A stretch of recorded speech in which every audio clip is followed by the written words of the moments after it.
또 초 100세 시대가 될 텐데 우리가 대개 인문 교양 과정을 이수한 것이 30세 되기 전에 학교 과정에서 다 끝마쳤고 사회에 나와서는 재교육, 재충전할 기회가 그렇게 많지는 않습니다. 그래서 그것이 꼭 필요하겠다.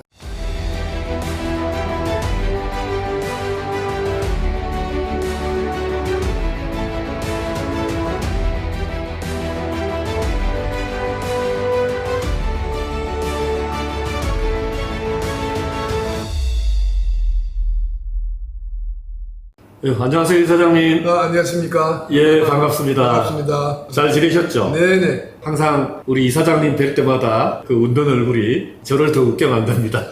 감사합니다.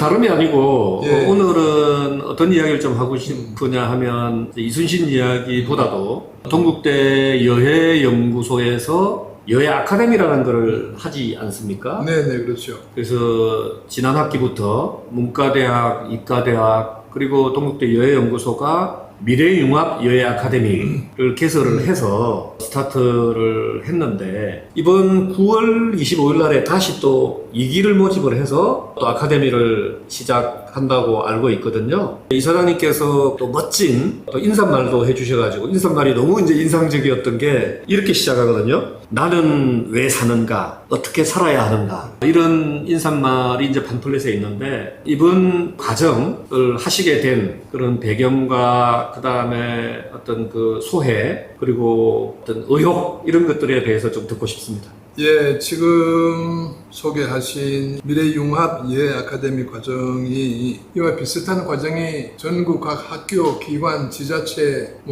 다 합치면 수백 군데 있습니다. 잘 아시다시피. 그런데 대개 이제 교양 과정 또 어떤 특정한 분야에 대한 그런 과정이 대부분이거든요. 저희는 일부러 차별화를 하려고 한 건 아니지만은 그러나 차별화가 해야 되겠다. 이순신 여해 아카데미를 하다 보니 이순신이 살아온 길, 그 사람이 살아온 정신을 추구하다 보니까 자연히 이르게 된 결론인데요. 그래서 생각 끝에 고민 많이 한 결과 이 100세 시대, 곧 또 초 100세 시대가 될 텐데 우리가 대개 인문 교양 과정을 이수한 것이 30세 되기 전에 학교 과정에서 다 끝마쳤고 사회에 나와서는 재교육, 재충전할 기회가 그렇게 많지는 않습니다. 그래서 그것이 꼭 필요하겠다. 왜냐하면은 이 교육 문화 수준이 날로 가속도적으로 발전하고 있는데 우리 세대는 지금 일상에 파묻혀 가지고 그 속도를 못 따라가고 있거든요. 거기에 이제 재충전이 필요하다 하는 취지에서 어떤 한정된 주제 또 일반 교양 수준을 넘어서는 그러한 과정을 운영을 해야 되겠다 해가지고 이번 과정을 만들었습니다. 예. 네.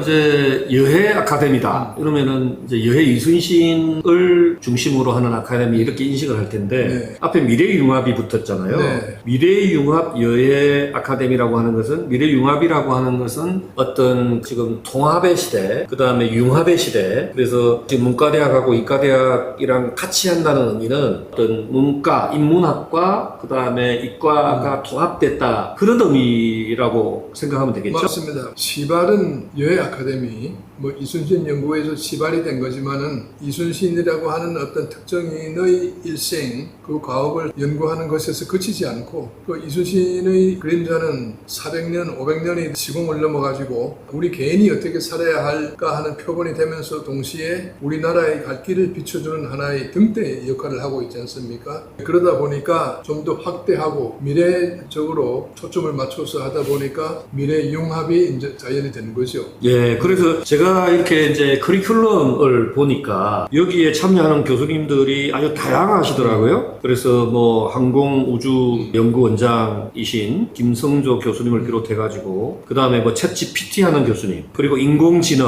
그 다음에 또 이렇게 역사, 신병주 교수님도 되게 유명하신 분이고, 또 EBS에서 인문학 강의로 유명하신 신정근 네. 교수님, 이런 분들이 이제 참여를 많이 하시더라고요. 그래서 여기 보면 참 커리큘럼도 융합되어 있다는 느낌이 많이 드는데, 이사장님께서 특별히 커리큘럼을 짤 때 좀 고민했다고 할까? 좀 주안점을 뒀던 내용은 무엇입니까? 미래융합, 이순신이 왜 400~500년 전에 무명의 조그만 나라의 해군 사령관으로 있다가 그 난리를 만나면서 이제 그 존재가 드러났는데, 그런데 그때에 이순신은 이미 미래의 융합을 준비하고 있었다 이거죠. 이순신의 그 포함 전술, 그것은 그 당시까지만 하더라도 서양도 마찬가지지만은 동양, 특히 동양의 바다를 헤집고 다니던 일본, 중국의 그 왜구들, 그리고 국고들 간의 그 해전에서도 대개 칼, 활, 창, 기껏해야 초보적인 총, 이런 것으로 싸웠거든요. 그런데 처음으로 완전 철갑은 아니지만은 겉으로나마 표면적으로나마 철갑선으로 방어를 하면서 포술로 공격하는 함포 해전은, 이거는 이순신이 제일 효시라고 볼 수 있거든요. 그러니까 미래를 대비하고 있었던 거죠.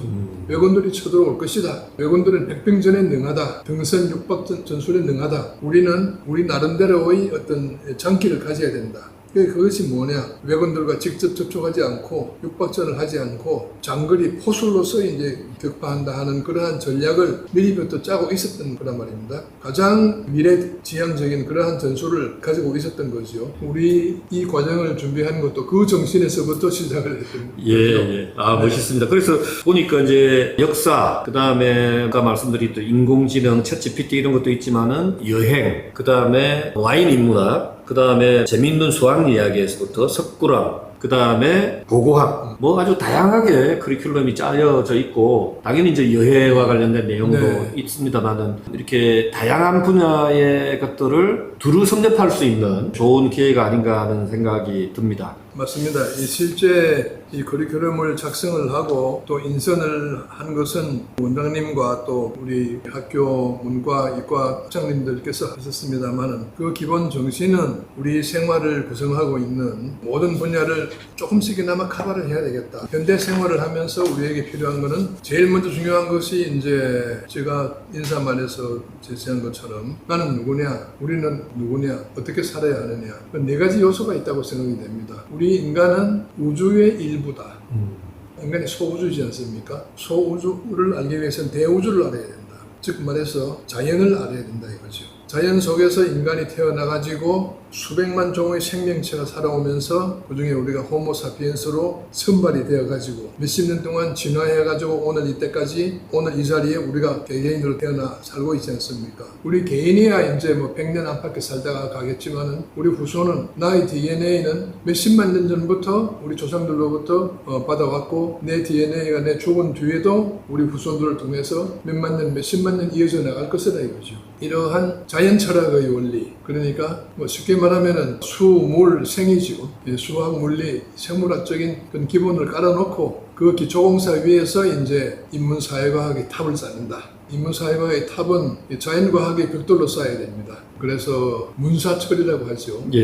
문학, 역사, 철학, 혹은 또 정, 경, 법, 이러한 것도 이러한 과학적인 기초 위에서 쌓을 때 그것이 훨씬 더 기초가 튼튼하고, 그 다음에 여행, 음악, 미술, 생활을 풍족하게 하는 그러한 것이 또 포함이 되어야 되고, 그렇게 하다 보니까 지금 12강좌에 12교수님을 이렇게 모셨는데요. 규모는 참 우리가 하고자 하는 것에 비하면 아주 소규모이고 단기적입니다. 그러나 이 과정은 한 기에 끝나는 것이 아니고 앞으로 쭉 계속해서 이어져 가기 때문에 여기에 수강하시는 분들이 오셔가지고 바쁜 일상에 쫓겨가지고 수강을 못할 때도 있거든요. 그분들은 다음 기회에 또 오시면 됩니다. 그런 식으로 짜여져 있습니다. 우리 이사장님 말씀만 들어도 얼마나 매력적인 우리 과정인지 여러분들이 잘 아실 겁니다. 그래서 동국대학교 미래융합 여해 아카데미 과정은 9월 25일 날 저녁 6시 30분에 개강을 해서 매주 수요일 날 저녁에 12주 동안 2시간씩 강의를 하게 되고요. 12월 4일 날에 수료식을 하게 됩니다. 그래서 특별히 관심을 많이 가지시고 많이 참여해 주시고 많이 등록해 주시기를 부탁드리면서 오늘은